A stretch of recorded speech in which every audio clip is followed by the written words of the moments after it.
mas ele vai trazer um assunto que eu acredito que vai estimular muito a participação dos irmãos. Então, tipo, o Gleison está orando mais uma vez, a gente vai prosseguir. Amém. Oremos, irmãos. Pai querido, santo é o teu nome. Te louvamos, Pai, nesta manhã, pela oportunidade, Pai, de estarmos aqui com os nossos irmãos, Amém, Senhor. Jesus. Meu Pai, desta forma, meu Pai.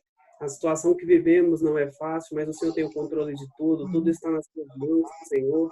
E te adoramos, Pai, nesta manhã, porque o Senhor se faz presente aqui, Amém. Senhor.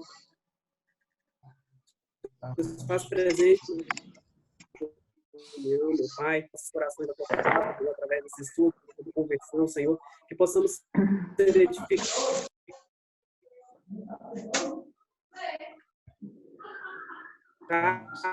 sair cheios do teu poder, da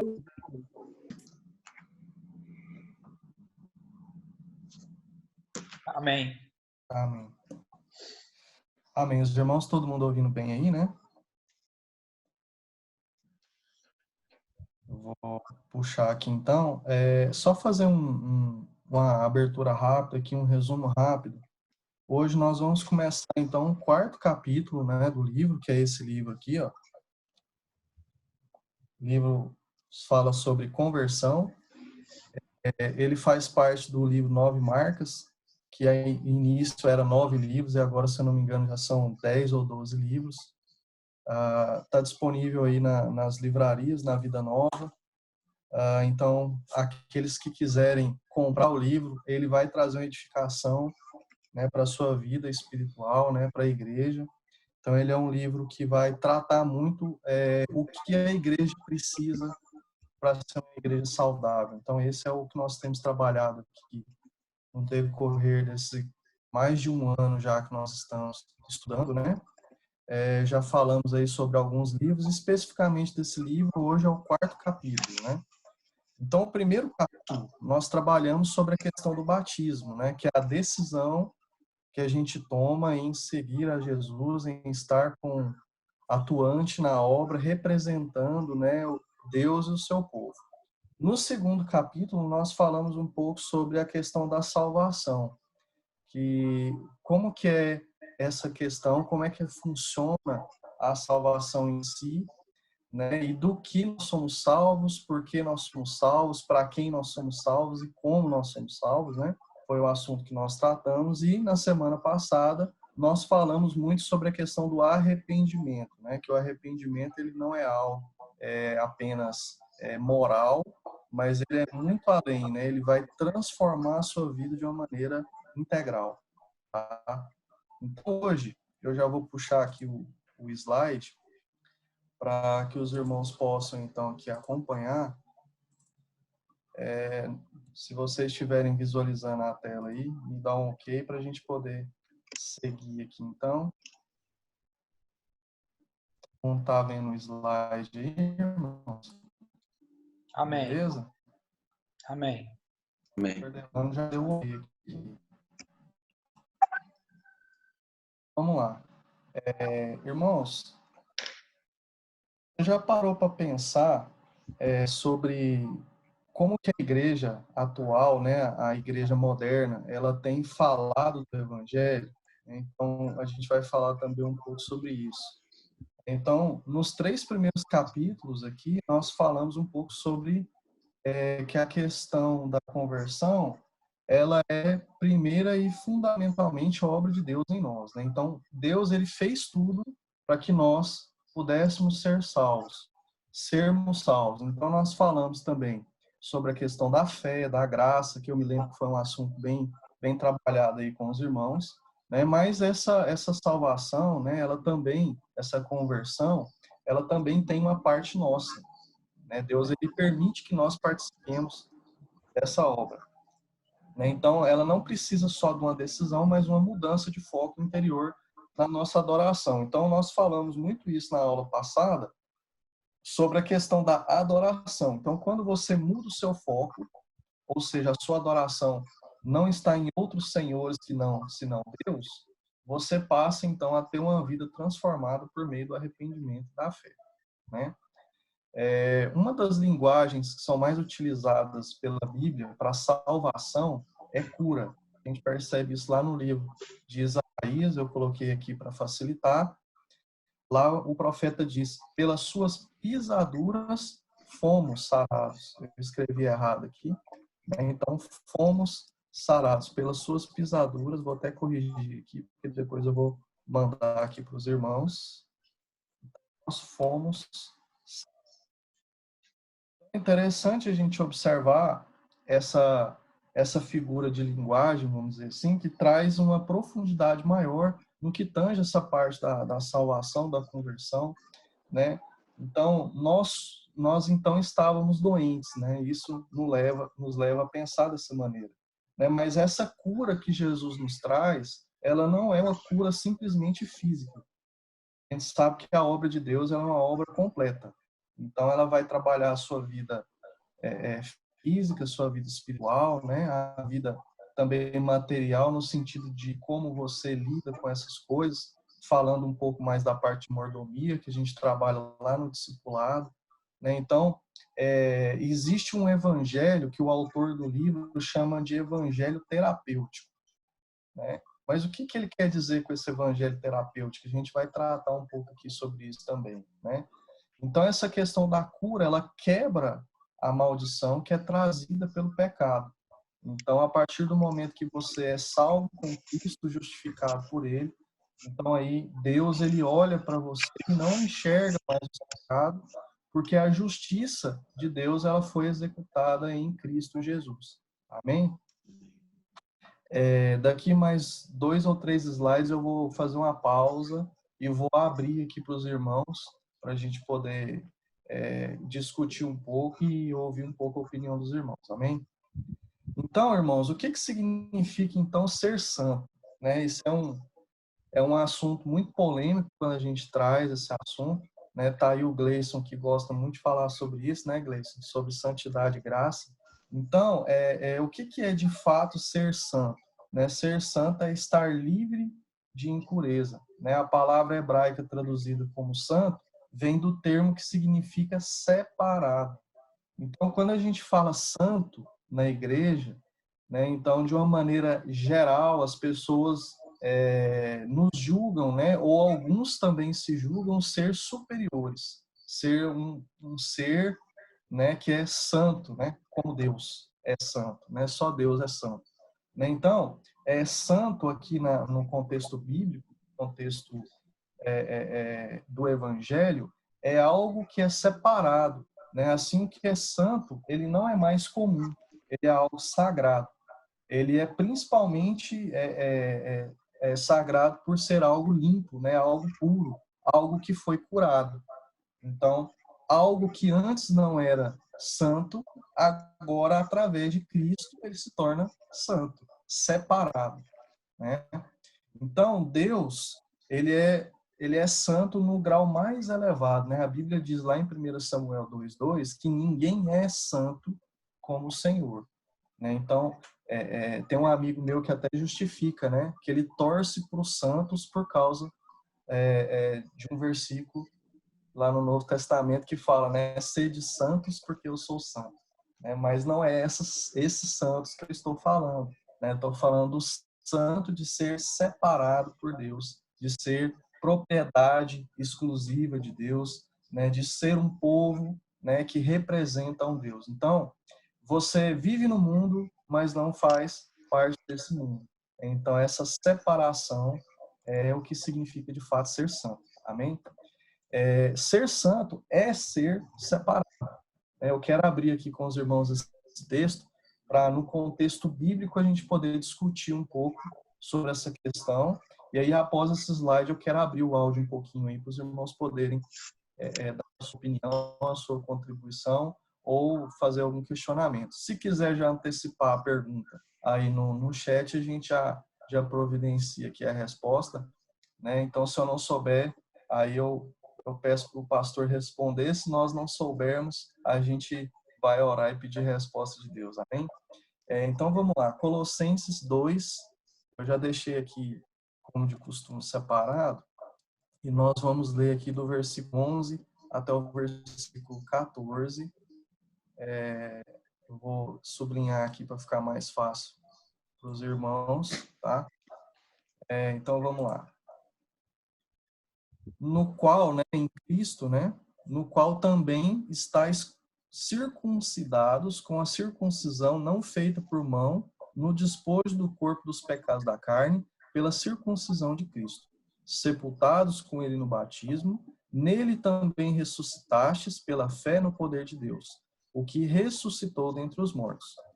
E qual de vós estáveis mortos nos pecados e na incircuncisão da vossa carne, vos vivificou juntamente com ele, perdoando todas as ofensas, havendo riscado a cédula que era contra nós nas suas ordenanças, a qual de alguma maneira nos era contrária e tirou do meio de nós, cravando na cruz. Então aqui o apóstolo Paulo ele está tratando um contexto histórico, né, e cultural do povo de Israel. A gente sabe que quando Deus ele chama Abraão, ele separa ali, né, Abraão e seus descendentes para criar um povo. E lá em Gênesis 17:11, Deus ele estipula que aquele povo ele deveria possuir uma marca no seu corpo, que era a circuncisão, né? Então, o mais comum nos dias de hoje é aquela operação de fimose, né? Seria mais ou menos semelhante ao que ocorria, só porque com um objetivo diferente. Aqui no contexto bíblico, aquele homem que era marcado, que era circuncidado, ele era alguém que era separado por Deus ou para Deus, né? Então aqui a gente percebe Paulo tratando essa questão aí da circuncisão. Mas no contexto, Paulo ele usa a circuncisão para descrever a nossa conversão, né? Ela era usada então para deixar uma marca, uma distinção entre o povo de Deus e os outros povos, os que não eram povo de Deus. Então, no Antigo Testamento, já Deus ele separa Abraão. Mas aqui o que Paulo quer trazer, né, no Novo Testamento é que essa questão da circuncisão ela é espiritual. Ela é uma mudança de dentro para fora. Então, não é mais só uma questão exterior, né? Então, eu gosto muito de observar essas questões e se a gente trazer muito para o nosso contexto, a gente observa isso também na história da nossa igreja. Se você olhar aí mais ou menos 30, 40 anos atrás, era muito mais fácil exteriormente você identificar quem era crente, né? Pela maneira de falar, pela maneira de se vestir, pela maneira de adorar, né? Sempre ali com a Bíblia, né, em mãos, debaixo do braço, ali andando pela cidade. Então, a maneira que aquela pessoa se vestia, ela demonstrava quem ele era ou a quem ele servia, né? Hoje já é mais difícil você perceber isso, né? Então, às vezes, precisa de você ter uma conversa, uma certa convivência para poder perceber se essa pessoa ela realmente ela serve ou não a Deus. Então, Paulo, em Colossenses 3, a gente pode observar aqui no texto, né, que existe um ponto inicial, né? A gente aqui então foi sepultado, veja no versículo 12, com ele no batismo. Então, a importância que Paulo fala sobre a questão do batismo, nós poderíamos dizer aqui que seria essa nova circuncisão, né? O momento em que você define, você servir a Deus, e que a partir daquele ato público, né, você morre para o mundo e vive para Deus, né? Então, o batismo ele tem uma importância fundamental na fé cristã, né, na maneira como você chega ao batismo e principalmente o que você vai fazer depois do batismo. Então aqui ele fala que nós estávamos mortos nos nossos pecados e incircuncisos na nossa carne. Então, através de Jesus, através da morte e ressurreição, então ali nós fomos vivificados juntamente com ele. Então aqui Paulo ele trata essa questão de uma maneira muito sábia, muito inteligente, e aqui perceber então, né, que essa nova circuncisão, ela traz aqui um povo, né, que não é só o povo de Israel, os descendentes, né, de Abraão, mas agora é a inclusão do evangelho. Então, Paulo ele trata muito essa questão, que a igreja de antigamente existia essa controvérsia, né? A gente observa aí o próprio Pedro, né, o apóstolo Pedro, às vezes tratando de maneira diferente quando ele estava com o judeu e quando ele não estava com o povo judeu. Então, aqui a gente está tentando exemplificar essa questão de ser santo, né? Então, ser santo é ser separado. Ser santo é você estar ali, então, fazendo parte desse povo de Deus, fazendo parte, então, dessa nova vida. Bem, eu queria, nesse momento, então, abrir aqui o nosso áudio aqui, caso os irmãos queiram fazer aqui alguma pergunta ou algum questionamento, e pode ficar à vontade.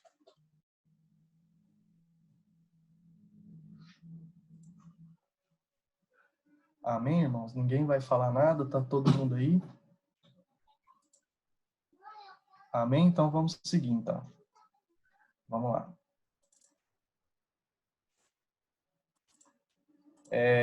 No próximo slide aqui, a gente vai trabalhar mais um pouco essa questão. Então, essa santificação, ela vem só de uma marca visível na vida da pessoa, né, daquele que é salvo. Então, por meio dessas marcas visíveis, agora, é que a santidade, ela demonstra que você é uma nova criatura em Cristo Jesus. Amém? Alguém falou alguma coisa aí? Então, aqui, o que Paulo estava querendo tratar é que agora não era só uma questão externa, né, uma questão estética, né, uma questão de diferenciação exterior, mas algo que estava dentro do coração.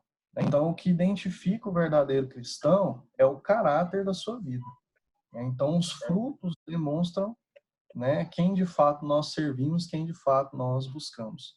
Então, irmãos, aqui existe também um problema, ainda hoje. Então, quando as nossas igrejas, de uma maneira global, tá? Não é só aqui no Brasil, mas no mundo todo, adotam um evangelho terapêutico, né? A gente trata a vida cristã como uma luta para a gente se sentir aceito, né? E às vezes esconde algumas coisas. Então, aqui na verdade é uma luta contra o pecado, mas ela traz muitas vezes esse evangelho terapêutico uma mudança exterior, né? Então, olha só que interessante aqui um exemplo. A gente tem os antigos que falam sobre santificação e perseverança e damos lugar a letras romanizadas sobre proximidade, o abraço, toque carinhoso de Jesus. Então, se você pegar aí o seu aplicativo, Spotify, Deezer ou o próprio YouTube e for buscar músicas novas, então você percebe que isso é uma realidade. Então, é muito difícil você encontrar canções novas que falam sobre arrependimento, que falam sobre santificação, que falam sobre mudança de vida.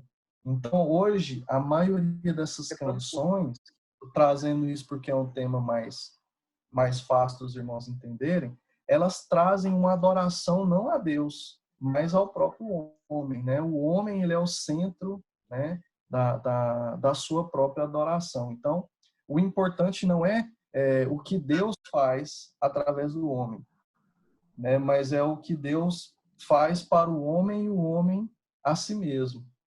Então, aqui a gente percebe que essa mudança, ela cada vez mais é exterior e não interior. Então, as nossas igrejas hoje, ela tem esse grande problema, né? Então, a disciplina dentro da igreja, ela é algo primordial para a saúde da igreja. Ela é algo primordial para o crescimento da igreja, não no sentido quantitativo, mas qualitativo, porque a gente percebe também que uma igreja que ela trata a disciplina, ela não é uma igreja muito cheia de pessoas, né? Pelo contrário, né? A disciplina na igreja, muitas vezes, ela é vista como um julgamento errado, né? Ou, às vezes, é vista como um pastor ou uma diretoria que faz acepção de pessoas e que não trata bem os irmãos, né? Então, leva muito para esse lado bem-estar de todo mundo, né? Então, aqui, nós definimos o nosso relacionamento inteiramente em torno da aceitação. Então, o pensamento aqui não é ser como Jesus. O pensamento hoje é o que eu devo fazer para ser aceito. Como que eu devo ser um pai, como que eu devo ser uma mãe, como que eu devo ser um esposo, como que eu devo ser um cristão, como que eu devo trabalhar para que eu seja aceito e não que eu seja salvo. Então, aqui levanta-se uma questão. Então, irmãos, aqui ser santo é ser separado para um novo Senhor. Então, existe um motivo pelo qual você é separado. Então, você foi separado para Deus, né? Então, lembra lá daquele texto que fala, porque dele, por ele, para ele são todas as coisas. Então, na cabeça, os 20, mostra que precisamos estar sempre com Deus em primeiro lugar. Ele é o foco. Né? A adoração é para ele, o meu serviço é para ele, a minha vida é dele. Então, a partir do momento que você se entrega a Deus, então você foi comprado por ele. Né? Então, muita gente não gosta de usar esse termo, mas eu acho que é o termo que fica mais claro para que a gente possa entender que a sua vida ela não pertence mais a você.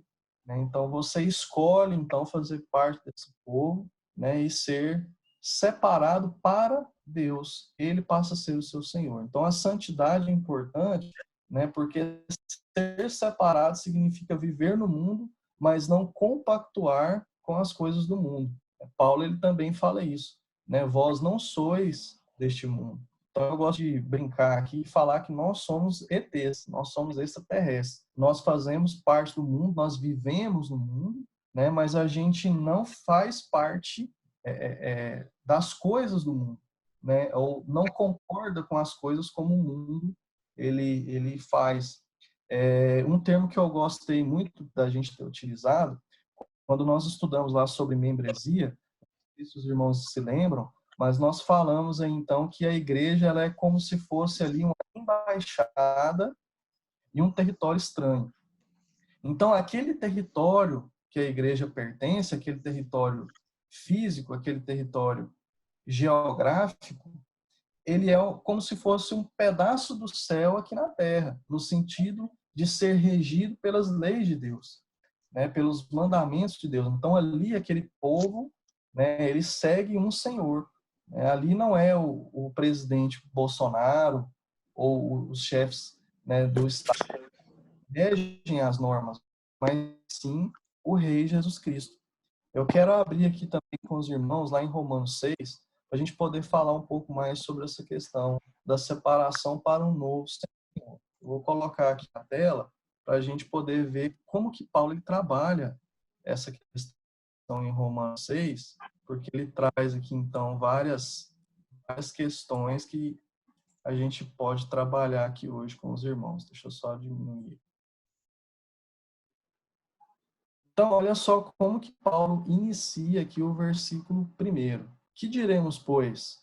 Permaneceremos no pecado para que a graça abunde? Então, ou seja, a igreja, ela deve mudar exteriormente sem se preocupar de fato com o pecado? Então, ele mesmo responde, de modo nenhum. Nós que estamos mortos para o pecado, como viveremos ainda nele? Então, olha aqui a luta, né? A carne contra o espírito. Ou não sabeis que todos quantos fomos batizados, olha o batismo aqui de novo, em Jesus Cristo fomos batizados na sua morte, de sorte que fomos sepultados com ele pelo batismo na morte, para que com Cristo ressuscitado dentre os mortos, pela glória do Pai, assim andássemos também em novidade de vida. Então, irmãos, aqui Paulo ele traz mais uma vez à tona essa questão, e aqui ele fala sobre essa questão do pecado. Né? Então, a gente não pode, de maneira nenhuma, aceitar o pecado, o nosso pecado, e muitas vezes o pecado do outro também. Né? Mas, primeiro, eu quero te chamar aqui para olhar para o seu pecado. O que você faz? Talvez aquele seu pecado de estimação, que você cria, né, e gosta dele, e não quer trabalhar com ele, não quer tratá-lo. Então, aqui, Deus ele nos chama, né, a morrer para esse pecado. Né?